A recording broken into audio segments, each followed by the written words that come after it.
ആയിഷ റളിയല്ലാഹു അൻഹ പറയുന്നതായി സഹീഹ് ബുഖാരിയിൽ മുസ്ലിമിൽ കാണാം. കാന റസൂലുള്ളാഹി സ്വല്ലല്ലാഹു അലൈഹി വസല്ലം ഇദാ ദഖല അൽ അശ്ർ അഹ്യ അൽ ലൈല വഅയ്ഖള അഹ്ലഹു വജദ്ദ വശദ്ദ അൽ മിഅ്സർ.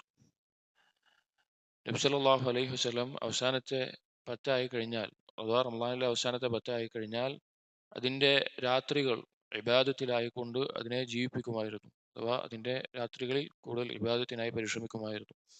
അതുപോലെ തന്നെ വൈഖവ അഹ്ലഹു, അവിടുത്തെ കുടുംബങ്ങളെ, അവിടുത്തെ ഭാര്യമാരെയെല്ലാം എഴുന്നേൽപ്പിക്കുമായിരുന്നു, ഇബാദത്തിന് വേണ്ടി എഴുന്നേൽപ്പിക്കുമായിരുന്നു.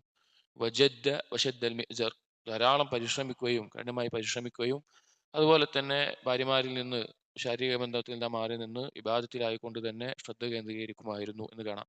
വേറൊരു റിവായത്തിൽ ആയിഷ റളിയല്ലാഹു അൻഹ പറയുന്നുണ്ട്, നബി സല്ലല്ലാഹു അലൈഹി വസല്ലമ ഈ അവസാനത്തെ പത്തിൽ ഇജ്തിഹാദ് ചെയ്തിരുന്നത് വേറെ ഒരു ദിവസത്തിലും ചെയ്യാത്ത പോലെ ഇജ്തിഹാദ് ചെയ്യുമായിരുന്നു, ഇബാദത്തിൽ പരിശ്രമിക്കുമായിരുന്നു എന്നുള്ളത്. അപ്പോൾ റമദാനിലെ ഈ കഴിഞ്ഞ 20 ദിവസങ്ങളിൽ കുറവ് സംഭവിച്ചവരുണ്ടാകാം, അല്ലെങ്കിൽ ഇബാദത്തുകളിൽ മുന്നിടാൻ സാധിക്കാത്തവരുണ്ടാകാം. എന്നിരുന്നാലും ഈ 10 ദിവസം റമദാനിലെ ഏറ്റവും ശ്രേഷ്ഠമായിട്ടുള്ളതാണ്. അതിൽ ഏറ്റവും പ്രത്യേകതയുള്ളത് ലൈലത്തുൽ ഖദറിനെ പ്രതീക്ഷിക്കാൻ കൂടുതൽ സാധ്യതയുള്ള ദിവസങ്ങളാണ്. അപ്പോൾ അതുകൊണ്ട് തന്നെ ഇനി ഈ ഒരു റമദാൻ അത് പൂർണ്ണമായി ഉപയോഗിക്കാൻ, അല്ലെങ്കിൽ അതിലുള്ള കുറവുകൾ പരിഹരിക്കാൻ ഈ 10 ദിവസങ്ങൾ നന്നായി പരിശ്രമിക്കാൻ വേണ്ടി നാം നിയ്യത്ത് വെക്കുക, ഉദ്ദേശിക്കുക, അതിനുള്ള ഒരുക്കങ്ങൾ നടത്തുക.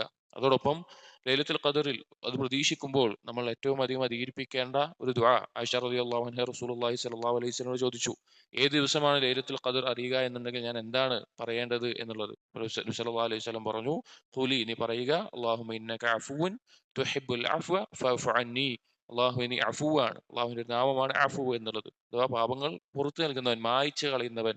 തുഹിബ്ബുൽ അഫ്വ, അങ്ങനെ പാപങ്ങൾ മായ്ച്ചു കളയുക, പുറത്തു കൊടുക്കുന്നത് നീ ഇഷ്ടപ്പെടുന്നവനാണ്. അതുകൊണ്ട് ഫഅഫു അന്നി, എനിക്ക് നീ എന്റെ പാപങ്ങളെല്ലാം പുറത്ത് മായ്ച്ചു കളയണമേ എന്നുള്ള ആ ദുആ നമ്മൾ കൂടുതൽ അധികരിപ്പിക്കുക.